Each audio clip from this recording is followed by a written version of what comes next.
You think you're making progress because you paid something. That's the trap talking. See, the credit card companies out here in California, they got this whole thing figured out, dude. They're not banking on you paying off that balance. They're betting you'll keep feeding the beast just enough to keep it alive. Minimum payments feel like relief, like you're handling your business, staying afloat. But here's what nobody tells you when you're standing in line at Target, swiping that card for the third time this week. Every time you pay just the minimum, you're literally paying them permission to own more of your future. The interest compounds faster than your paycheck grows. Way faster. And that 29% APR? That's not some random number they pulled out of thin air. That's calculated psychological warfare designed to keep you trapped in a cycle where freedom becomes a fantasy you can't afford to dream about anymore. Credit chains don't rattle, bro. They tighten silently while you sleep, while you work, while you convince yourself next month will be different. But will it? If that tightening in your chest just hit you, don't ignore it. That's the part of you that's waking up. Subscribe right now, not for hype, but because if you don't, the algorithm will bury this and you'll go right back to thinking your debt is normal. It isn't. And the next video I drop will show you the part they never want you to see. Subscribe. Stay awake. Don't let this fade. Sarah's story isn't unique, and that's the scariest part. Walk down any street in San Diego, Los Angeles, San Francisco, and you'll pass dozens of people wearing the same invisible chains. They look fine. They're dressed okay, driving cars that run, living in apartments that have roofs. But underneath that surface, there's a quiet desperation that never stops humming. It's the sound of interest accruing while you're trying to fall asleep. It's the notification ping at 2 in the morning reminding you that your payment is due in 3 days and your account balance is $12.63. Sarah told me she started having panic attacks in grocery store checkout lines. Not because she couldn't afford the food, but because she had to choose which card to use, which one still had room, which one wouldn't get declined in front of strangers who'd look at her like she was failing at being human. That's what debt does, man. It doesn't just take your money. It takes your dignity in installments you can't afford to miss. Let me break down how the minimum payment trap actually works, because the credit card companies sure as hell won't explain it to you. Say you've got a $10,000 balance at 24% APR. Your minimum payment is probably around $200. Sounds manageable, right? You pay that $200 every month, you feel like you're being responsible, like you're adulting correctly. But here's the thing nobody tells you until it's too late. Out of that $200 payment, only about $50 is actually going toward your principal balance. The other $150? That's pure interest going straight into the bank's pocket. So you're paying $200 to reduce your debt by $50. And next month you'll do it again. And again. And again. At that rate, if you never use the card again and just keep making minimum payments, it'll take you 34 years to pay off that $10,000. 34 years, bro. And you'll end up paying over $24,000 total. You'll pay more than double what you originally borrowed, and most people don't realize this until they're 10 years deep and the balance has barely moved. Sarah didn't know this when she started. Nobody does. The credit card companies don't advertise this part. They advertise the rewards, the cash back, the travel points, the 0% introductory rate. They make it sound like they're doing you a favor, like they're your financial partner helping you achieve your dreams. But partners don't design systems where one side always loses. Partners don't profit from your suffering. And make no mistake, these companies are profiting massively from keeping you trapped. The entire business model depends on people making minimum payments forever. That's where the real money is. Not in the annual fees or the late charges, although those add up too. The real gold mine is the interest on revolving debt that never goes away. It's a perpetual money machine fueled by your hope that someday you'll get ahead. Here's where Sarah's story gets darker. After 2 years of making minimum payments religiously, never missing a single one, being a model customer in every way, her credit card company increased her interest rate. Just like that. No warning, no explanation that made sense. They sent a letter with tiny print explaining that due to market conditions and their periodic review of her account, her APR was going from 23.9% to 29.9%. 6 percentage points overnight. Her minimum payment jumped by $60. $60 she didn't have.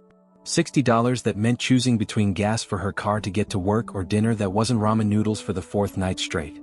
She called the company, spent 45 minutes on hold listening to elevator music and recorded messages telling her how much they valued her as a customer, and when she finally got a human being on the line, they told her there was nothing they could do. The terms and conditions she agreed to when she opened the account gave them the right to adjust rates at any time for any reason. She'd signed away her protection without even knowing it. This is the part where most people start to break. Not all at once, because that would almost be easier. If you just completely shattered, maybe you'd hit bottom and have nowhere to go but up. But debt doesn't let you break cleanly. It breaks you slowly, piece by piece, day by day, until you don't even recognize the person you've become. Sarah stopped answering calls from her family because she couldn't handle the casual questions about her life when her entire existence had become a balance sheet that didn't balance. She stopped dating because how do you explain to someone new that you can't afford to split the bill at a normal restaurant? She stopped dreaming because dreams require mental space that's already occupied by payment due dates and minimum balance requirements and overdraft fees. The psychological weight of debt is heavier than the actual dollar amount, and it crushes you in ways that don't show up on a credit report. But here's what really messed her up, what sent her spiraling into the darkest place she'd ever been. She realized she'd become valuable to them precisely because she was drowning. The bank didn't want her to pay off her balance.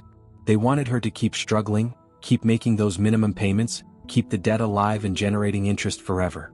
She was worth more to them in chains than she ever would be free. Think about that for a second.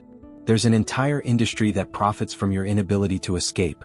They've built empires on the backs of people who trusted that working hard and paying their bills would eventually lead to financial stability. But the game is rigged from the start, and the house always wins, and the longer you play, the more you lose even when you think you're winning. Sarah's turning point came on a random Tuesday afternoon when she was sitting in her car outside her apartment complex, staring at her bank app, watching her checking account balance drop in real time as automatic payments hit. Rent, insurance, phone bill, minimum payment to card 1, minimum payment to card 2. Netflix, because she couldn't afford to lose the one escape she had left. Within 60 seconds, her account went from $412 to $37, and she still had 2 weeks until payday. 2 weeks. 14 days. 336 hours of figuring out how to survive on $37. She sat there and cried, not the pretty kind of crying you see in movies, but the ugly, soul-crushing kind where you can't catch your breath and you realize you're screaming inside your own car and nobody can hear you and nobody's coming to save you because everyone else is trapped in their own version of this nightmare. That's when something shifted inside her. That's when she understood that minimum payments weren't a bridge to freedom. They were the bars on the cage, and she'd been building her own prison one payment at a time. What Sarah discovered next changed everything, but not in the way you'd expect. She started doing research, real research, not just Googling how to pay off debt faster or reading those BS articles about cutting out your daily coffee to save money. She went deeper. She started looking at the actual structure of consumer debt in America, the legislation that protects credit card companies, the lobbying money that flows into Washington to keep the system exactly as broken as it is. And that's when she found it. The thing they don't want you to know. The reason minimum payments exist in the first place. See, back in the day, credit cards didn't have minimum payments. You either paid your full balance or you didn't. Simple. But in the late 70s and early 80s, the credit card industry lobbied hard to change the rules. They wanted to create a new category of customer, the revolving balance customer. Someone who would carry debt indefinitely, making regular payments but never actually getting free. The minimum payment structure wasn't designed to help you pay off debt. It was engineered specifically to keep you in debt as long as possible while making you feel like you were doing something responsible. It's psychological manipulation disguised as financial planning. They even ran studies, actual psychological studies, to figure out what percentage of your balance people would be willing to pay each month without feeling overwhelmed. They landed on about 2 to 3%. Just enough to hurt a little, but not enough to make you stop using the card. Just enough to make you think you're making progress, but mathematically guarantee you'll be paying for decades. Sarah pulled her credit card statements from the last 3 years and did the math herself. In those 36 months, she'd paid over $18,000 to her credit card companies. $18,000. Her total balance had gone down by about $4,000. Where did the other $14,000 go? Interest, fees, the cost of staying trapped. She calculated that at her current payment rate with her current interest rates, and assuming she never used the cards again, which let's be real was basically impossible given her income and expenses, she'd be making payments until she was 63 years old. She was 34. 29 more years of this. 29 more years of panic attacks in grocery stores and crying in parking lots and lying to people about why she couldn't go out because admitting you're broke carries shame in this country that admitting almost anything else doesn't. But here's where it gets really messed up, where the system reveals its true nature. Sarah had been making every single payment on time for 3 years straight. Perfect payment history. You'd think that would count for something, right? You'd think the credit card companies would reward that kind of loyalty, that kind of responsibility despite impossible circumstances. Instead, her credit score had barely moved. It was still hovering in the low 600s. What? Because credit scoring algorithms penalize you for high credit utilization. Didn't matter that she was paying. What mattered was that she was using too much of her available credit, which made her look risky to lenders, which meant she couldn't qualify for better interest rates, which meant she stayed trapped in high-interest debt, which kept her credit utilization high, which kept her score low. It's a closed loop designed to keep you exactly where they want you. You can't win because winning isn't part of the game design. Sarah started talking to other people about their debt. Not just casual conversations but real, raw, honest discussions about numbers and fear and shame. Her coworker Marcus owed $67,000 on credit cards. Her neighbor Jenny owed $32,000. Her gym buddy Tyler owed $49,000. None of them were living extravagant lives. None of them were irresponsible. They were teachers and nurses and retail managers and delivery drivers. Normal people with normal jobs trying to survive in an economy that's been rigged against them since before they were old enough to understand what compound interest means. And every single one of them was making minimum payments, believing they were doing the right thing, not understanding that the right thing in this system is designed to destroy you slowly enough that you don't notice until it's too late. Then Sarah learned about the credit card debt forgiveness programs, the ones advertised on late-night TV and pop-up ads. She called a few of them, desperate for any kind of relief. What she found was another layer of the trap.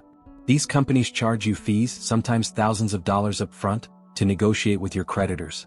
Except most of the time the negotiation doesn't work, or it works but destroys your credit score even further, or it works temporarily but the debt comes back worse than before because you stopped making payments while the negotiation company was doing their thing and the interest kept piling up. Some of these companies are straight-up scams that take your money and do nothing. Others are barely legal operations that leave you worse off than when you started. The debt relief industry is itself a predatory system built on top of the predatory credit system, parasites feeding on parasites, and you're the host slowly being drained of everything that makes life worth living. Sarah hit a wall. Not a metaphorical one, an actual wall in her apartment. Punched it out of frustration one night when her card got declined trying to buy toilet paper. Toilet paper, bro.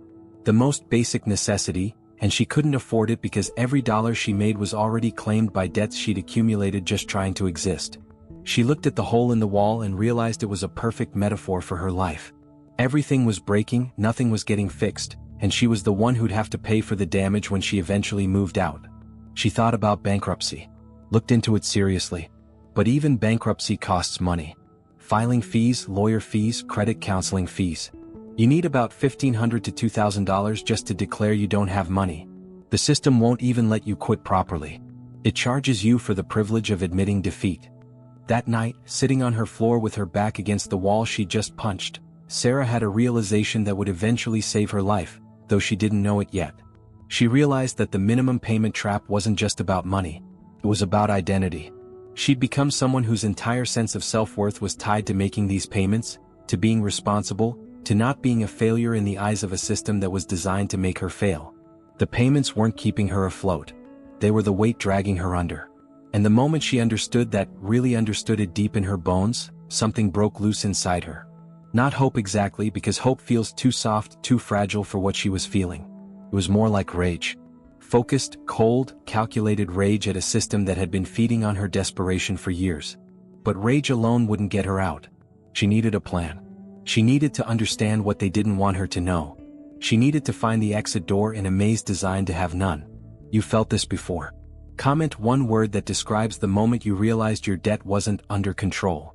Most people won't comment, because admitting it means facing it. But the ones who do, they're the ones waking up. And stay till the end, because what Sarah did next is the only reason she escaped. Sarah stopped making minimum payments. Just stopped. Cold turkey. No warning, no negotiation, no phone calls to explain herself. She took the money she'd been sending to the credit card companies every month and put it in a separate account she opened at a credit union, one without fees, one that wasn't connected to any of her existing financial institutions. This wasn't a plan she found in a book or heard from a financial advisor. This was pure survival instinct kicking in after 3 years of slow suffocation. She knew what would happen. The phone calls would start immediately. The threatening letters would pile up. Her credit score would tank. Collection agencies would get involved. But here's what she'd realized sitting on that floor with her bloody knuckles. All of that was already happening in slow motion. Her credit score was already trashed. She was already getting threatening automated calls about late payments even when she paid on time because the system is designed to harass you regardless. The only difference was she'd stopped volunteering for her own execution. The first week was terrifying. Her phone rang constantly. Unknown numbers, local area codes, numbers from states she'd never been to. She didn't answer. She let them go to voicemail. The messages were exactly what you'd expect. Stern voices informing her of her obligations, legal language designed to scare her into compliance, promises of consequences if she didn't call back immediately. But Sarah had done her homework. She knew that credit card debt is unsecured debt. They can't repo your car, they can't evict you from your apartment, they can't garnish your wages without taking you to court first, and taking someone to court over credit card debt costs money and time, and most credit card companies won't bother unless the amount is substantial and they think they can actually collect. Her $42,000 was substantial, sure, but it was spread across 4 different companies, none of whom knew she'd stopped paying the others, and she was banking on the fact that the cost of pursuing her legally would outweigh what they'd actually recover. Month 2 was harder. The letters escalated. Red envelopes marked urgent, final notice, immediate action required. They sent letters that looked like court documents but weren't, a common tactic designed to panic people into paying. Sarah opened every single one, read them carefully, and filed them away. She was building a paper trail, documenting everything because she knew that if any of these companies did decide to sue, she'd need evidence of their harassment tactics. But more importantly, she was desensitizing herself to the fear. Every letter she opened and survived made her stronger. Every phone call she didn't answer gave her back a piece of her power. The system runs on fear and shame. It needs you to believe you're a bad person if you don't pay. It needs you to internalize the debt as a moral failure rather than what it actually is. A business transaction that went south in an economy designed to make business transactions go south for regular people. By month 3, something interesting happened. The phone calls slowed down. Not because the companies had given up, but because her accounts had been sold. This is the part of debt collection nobody talks about. Credit card companies don't actually want to chase you forever. It's not cost effective. So they sell your debt to collection agencies for pennies on the dollar. A $10,000 debt might get sold for $500. The collection agency then owns that debt and will try to collect the full amount from you, keeping whatever they recover as profit. Sarah started getting calls from new companies, collection agencies with names like Allied Recovery Services and National Credit Solutions. These people were more aggressive than the credit card companies, more willing to bend the rules, more likely to call at inappropriate times or say things that violated federal debt collection laws. But Sarah knew the laws now. She'd spent weeks reading the Fair Debt Collection Practices Act, understanding her rights, learning exactly what these companies could and couldn't do. She started answering some of the calls. Not to negotiate, not to promise payment, but to tell them explicitly not to contact her by phone anymore. Under federal law, if you tell a debt collector in writing or verbally to stop calling, they have to stop. They can still send letters, but the phone harassment has to end. Some of them complied. Others didn't, which gave Sarah documentation of their violations, which gave her leverage she'd use later. But the most important thing that happened during this time was psychological. Sarah was learning that the debt collectors weren't powerful. They were desperate. They'd bought her debt for almost nothing, and if they couldn't collect, they lost money. She wasn't the one in a weak position anymore. She was. And once she understood that, truly understood it, the whole dynamic shifted. The money Sarah had been paying to credit cards was now sitting in that separate account, growing slowly but steadily. $800 a month times 6 months. She had almost $5,000 saved. More money than she'd had in one place in years. She wasn't spending it. She wasn't touching it. She was letting it accumulate because she knew eventually she'd need it for the endgame. But in the meantime, her day-to-day life had transformed. She could buy groceries without anxiety. She could get gas without checking her account balance first. She could breathe without that constant pressure on her chest. The panic attacks stopped. The insomnia eased up. She started smiling again, real smiles, not the fake ones you put on to convince people you're okay when you're dying inside. Truth, she'd stopped paying her credit cards. The reactions were mixed. Some people were horrified, told her she was ruining her life, told her she had to pay her debts because that's what responsible adults do. Others got quiet and she could see it in their eyes, that flicker of recognition, that moment of wondering if they could do the same thing. Here's what Sarah learned about money and the human soul during those months of not paying. Debt doesn't just take your money, it takes your time, your mental energy, your emotional capacity, your ability to imagine a future different from your present. When you're trapped in the minimum payment cycle, you can't think beyond next week, next month. You can't plan, you can't dream, you can't build. You're stuck in survival mode 24/7, and survival mode is where your soul goes to die slowly. The credit card companies know this. They count on it. They've built a trillion-dollar industry on the backs of people too exhausted to fight back, too scared to stop complying, too convinced that they're the problem instead of understanding that they're the product. You're not a customer to these companies. You're inventory. You're a number on a spreadsheet that generates quarterly returns for shareholders who've never missed a meal, never stressed about rent, never cried in a parking lot over a declined card. Sarah's credit score dropped to 498. On paper, she was financially ruined. But in reality, she was freer than she'd been in years. Because here's the secret they don't want you to know: your credit score only matters if you need to borrow money. And Sarah had decided she was never borrowing money again. She didn't need a new car, hers worked fine. She didn't need a mortgage, she was renting and planned to keep renting. She didn't need credit cards, she was using cash and debit only. In the world she was building for herself, her credit score was irrelevant. It was a number that measured how good of a debt slave you were, and she'd resigned from that position permanently. Was this the right choice for everyone? No. Some people have situations where they genuinely need credit access. But for Sarah, and for millions of others like her, the credit score was a chain disguised as a measurement of financial health. Breaking that chain meant accepting a number that society says is bad while feeling better than she had in years. By month 8, 2 of the collection agencies offered to settle. One offered to take 30% of what she owed if she paid in full immediately. The other offered 40% with a payment plan. Sarah didn't respond to either offer. Not yet. She knew that the longer she waited, the more desperate they'd get, the better the offers would become. Debt collectors have quotas. They have supervisors breathing down their necks. The debt they bought continues to age, and the older it gets, the less valuable it becomes. Time was on her side now. Every month that passed was leverage. Every month she saved money instead of sending it to them was power accumulating in her corner. She'd gone from being hunted to being the one in control of the negotiation, and she hadn't even started negotiating yet. This is the part that nobody tells you about debt. It's not actually real in the way they make you think it is. It's numbers in a computer system, promises that can be renegotiated, obligations that expire, mistakes that can be corrected. But only if you're willing to endure the psychological warfare they deploy to keep you compliant. 14 months after Sarah stopped making minimum payments, she settled all 4 of her debts for a combined total of $9,000. $9,000 to eliminate $42,000 in debt. She paid it from the money she'd saved by not making those useless minimum payments that were never going to set her free anyway. Her credit score was destroyed, sitting at 462, and she didn't care. Because she'd bought something more valuable than a good credit score. She'd bought her life back. She could sleep through the night. She could answer her phone. She could look at her bank account without wanting to throw up. She could exist without that constant background noise of dread that had been humming in her skull for years. Her friends noticed. Her family noticed. They asked what had changed, and she told them but here's the thing that keeps me up at night, the thing Sarah told me in that coffee shop in Venice Beach that made me realize this story needed to be told.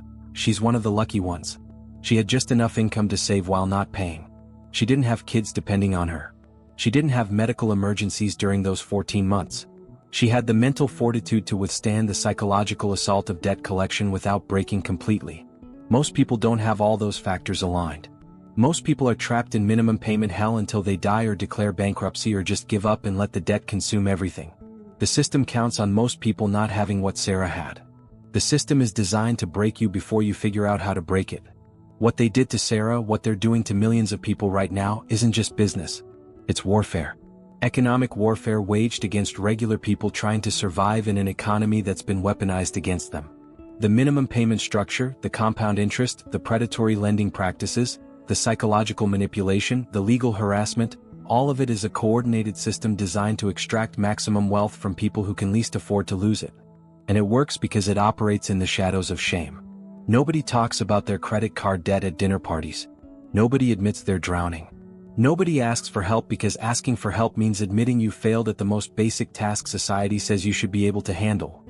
Managing money. You don't have to buy things you can't afford to maintain a lifestyle that was never sustainable in the first place.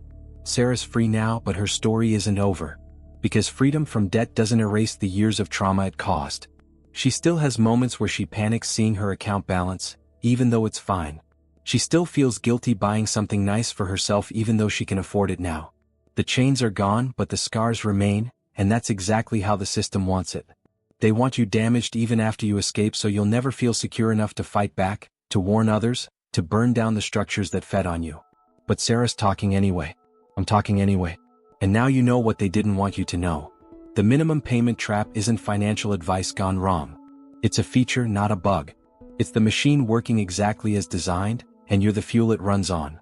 Your hope, your fear, your compliance, your belief that you're doing the right thing by making those payments that will never set you free.